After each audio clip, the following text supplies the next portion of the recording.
us for second pool match between Princeton and Texas Tech. I'm Phaedra Knight, and I'm joined by Mr. Brad Kilpatrick, and we're happy to have you today here in College Station, Texas, on the campus of Texas A&M University for the 2012 USA Rugby Men's and Women's College Sevens National Championships. So we have Texas Tech in black and Princeton in white here. We've got a score. We've got 5-0 here with about 5 minutes left. Texas Tech leading the ball game, but it looks like Princeton just pulled one in.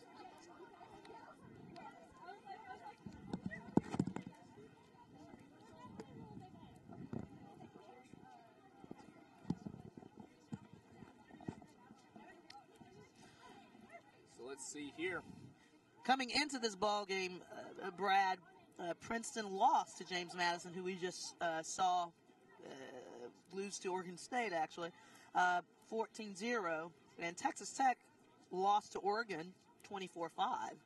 So this is an interesting matchup.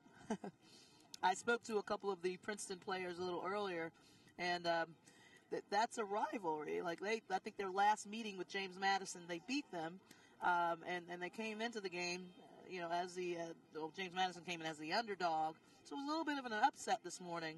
But I think they've worked out the kinks. I'm sure Amos and Chris Ryan have worked with the girls in the rest time that they've had to work through some mistakes they made this morning and to bring them alive for this match. Well, absolutely. Certainly traveling these sorts of distances, it's tough to say who's going to turn up. It's obviously a lot.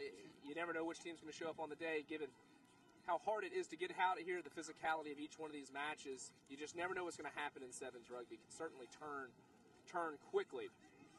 What could be a 21-0 match in the second half could end up, reversing very quickly. Well, not really reversing, but the outcome could be reversed. Well, as we've seen today already, that can certainly be the case.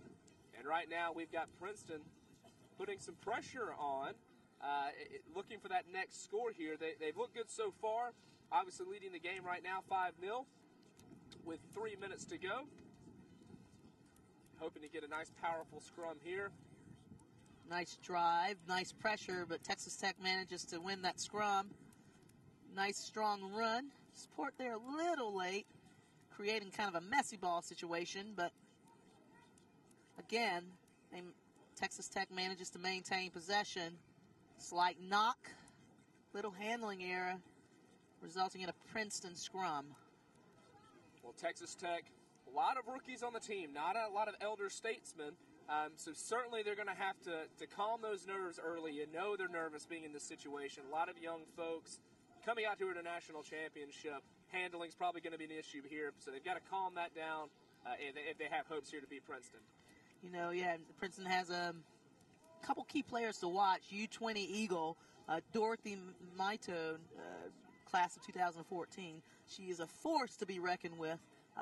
Known for her stiff arm. So let's see if she's going to be able to bring that thing out for this match. I'm looking forward to seeing it. Well, and there we are. It looks like a score. So we have Princeton just getting over the line there. That's going to bring our score to 10, Princeton, 0 to Texas Tech. Hopefully, very difficult conversion here for Princeton. Certainly they're hoping to put another 2 points on the board now. Yeah, every point counts, and so it's critical where these tries are being dotted down in that try zone. She got in where she could get in that particular scenario, but if they can convert these kicks, by all means they need to, and that conversion is actually short. So we will stay at a score of 10 Princeton, 0 Texas Tech. Well, unlike American football, where you touch the ball down matters, doesn't it? You got to kick from that spot. It's a drop kick, as many folks might have noticed. It's a drop kick. You're not kicking from tee. Very difficult skill to master. Oftentimes those conversions can be the difference maker here. And as we saw there, drop kick again from the restart. Not quite controlled on that kickoff. Ball goes straight out of bounds. Not what you like to see happen if you're kicking off here. So now we have a line out going to Texas Tech, who is hoping to win this back and make something happen. And they do a little bit of a spill on that line out, but they do manage to maintain the ball, maintain possession. Support arrived a little late, but apparently tackler didn't roll away. Yep, I think that may have been the call, and it was going to result in a Texas Tech penalty, and they're going to try to run this ball up. Oh, and a nice scrappy run there. Certainly dragging a lot of defenders with her. Good offload situation here. A little bit of space, one defender to beat. Good cover tackling there from Princeton. But Very good. Very good cover tackling. But Texas Tech able to draw the penalty there. Do it again. Running into contact. And a penalty yet again for a high tackle here. Princeton can't catch a break in this series of play. I think they're going to slow it down, get a little bit of a warning from the ref. Well, certainly referees don't like to see lots of penalties like that in rapid succession. When that happens, oftentimes the referee says, hey, next penalty here, maybe he goes for a card. Certainly they're going to be having a chat with him. Absolutely, and I don't think anything was done intentionally, but again, you have to be cognizant of what you're doing, and anything that slows down play, ref's gonna take a look at it. He's gonna look at it. He's gonna look, especially like as you said, if it's in succession, one thing after the other, he's gonna have a talk to you. Well, Princeton playing a very aggressive style of defense. They're not hanging back. They really were getting up into the line for Texas Tech. But once again, we're seeing yet another penalty here. Not rolling away. They have to be sure that the tackling player has to get out or roll away from the tackle situation as soon as possible or make some attempt. And I think that's what the call was there. That tackler did not roll away quickly enough. Again, slowing down the game, slowing down the ability to get the ball out. These refs want this ball to just go. They want the game to be played. Well, the referee certainly looks like he's losing his patience there. Texas Tech looking to exploit all of these penalties with a bit of space, but running out into touch. Not what you're looking to do here in sevens. Rugby, hoping to hold on to that ball, use your space. And that marks the end of the first half. Score of 10, Princeton, 0, Texas Tech. And, that first half play was, Princeton dominated. They got 2 tries in. Looked like Texas Tech was making a comeback. They were getting good fortune with penalties. But not really a dominant presentation on either side at this point.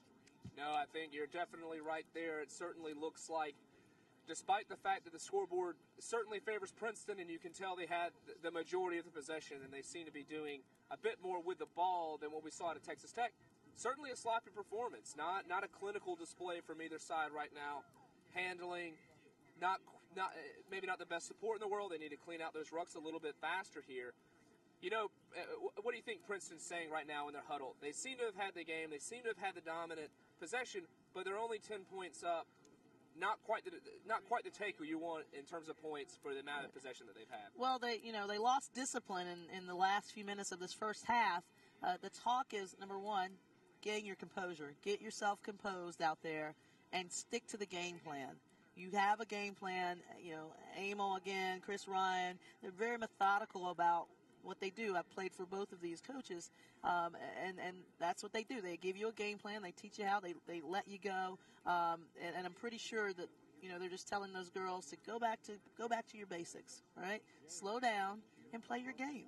You know this is what you've been taught. This is what you do the best. So just implement it.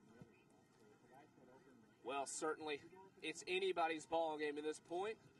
10 points up, 2 scores, but 2 unconverted tries.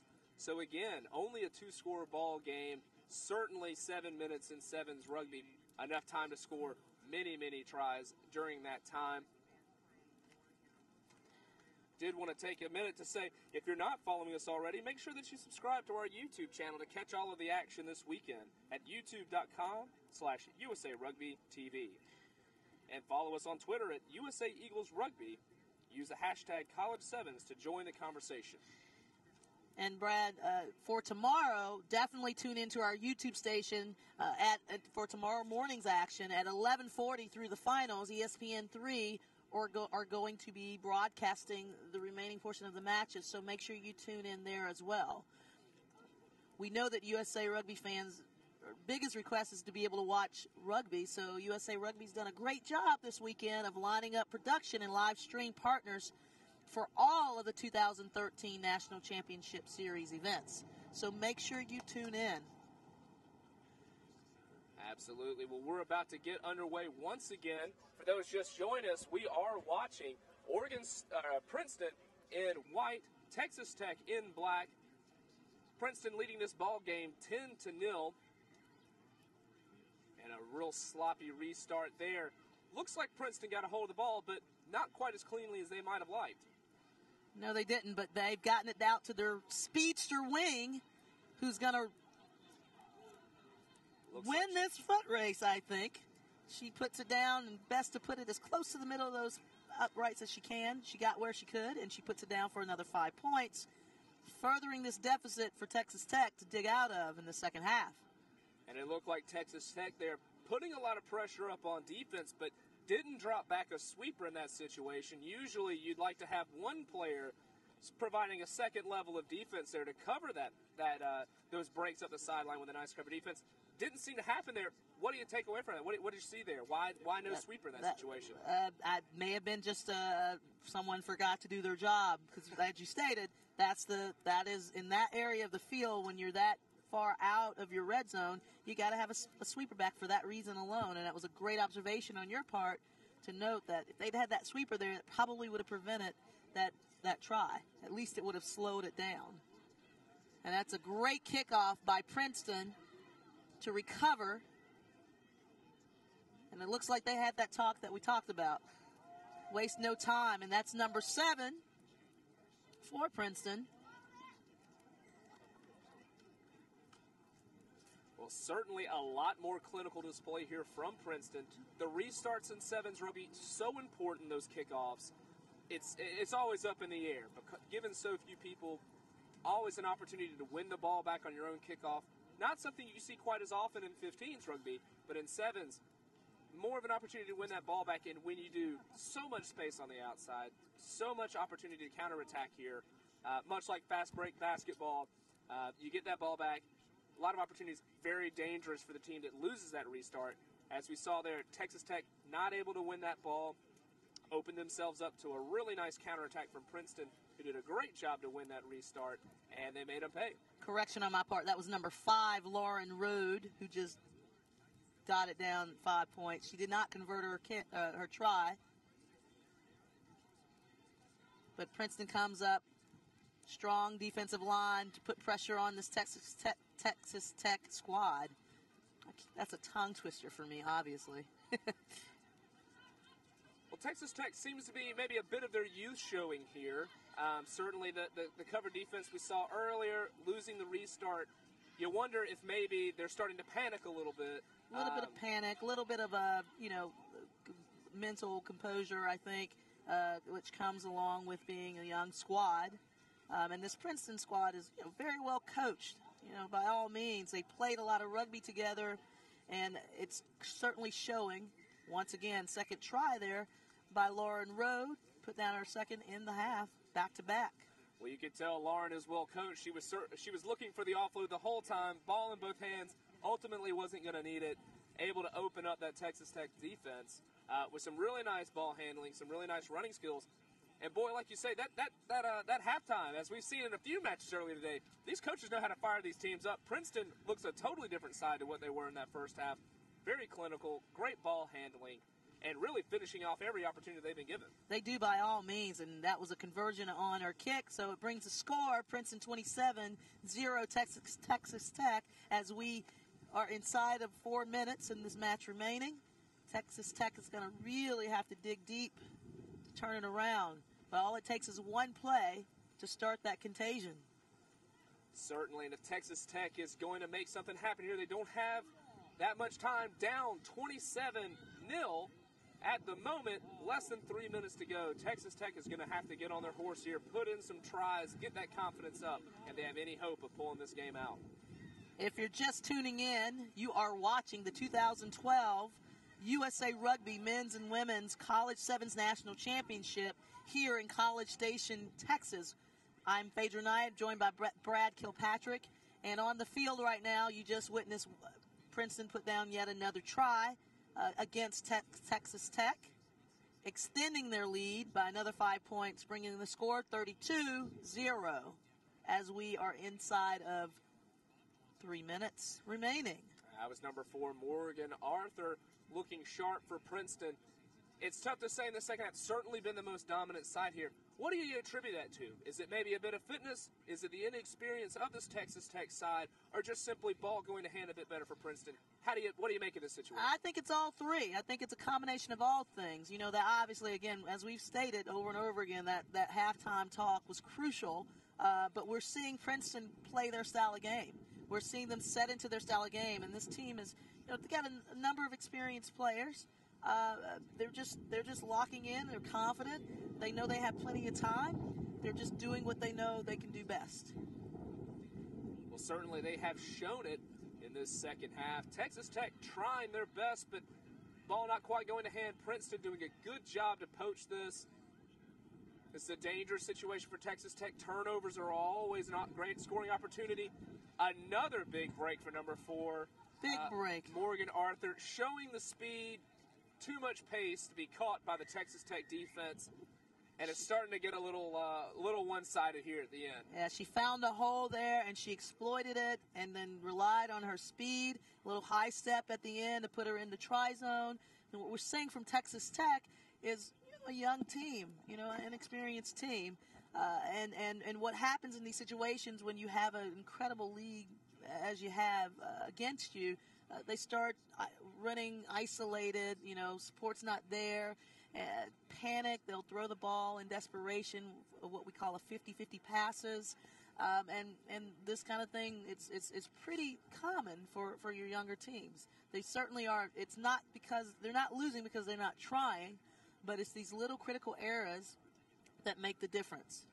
Now, obviously, Princeton's lost already in this tournament, so a bit under the cost here, but it's really important to get these large scores, isn't it? It tells a lot whether you're winning or losing the matches. This is a long tournament. Points come into play here. Point differential might come down and be a deciding factor here with James Madison not pulling out that last win. How important is that to get those points when you can get them? It's crucial, and you play the full half. You play till the final whistle.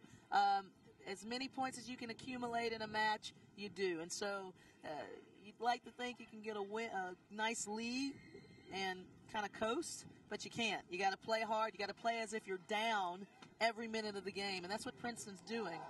Oh, and a powerful fin. Well, that's what from number 7, Sibyl Barton. Yep, that was an incredible fin, and that's again testament to this heart of Texas Tech. They're not giving up. Well, they're down on the scoreboard, and that looks to be the end of the game. But to leave with a statement, they didn't make it to this tournament for nothing. They were here to fight, and boy, they were scrappy. But at the end, it seemed that fitness and inexperience of the Texas Tech side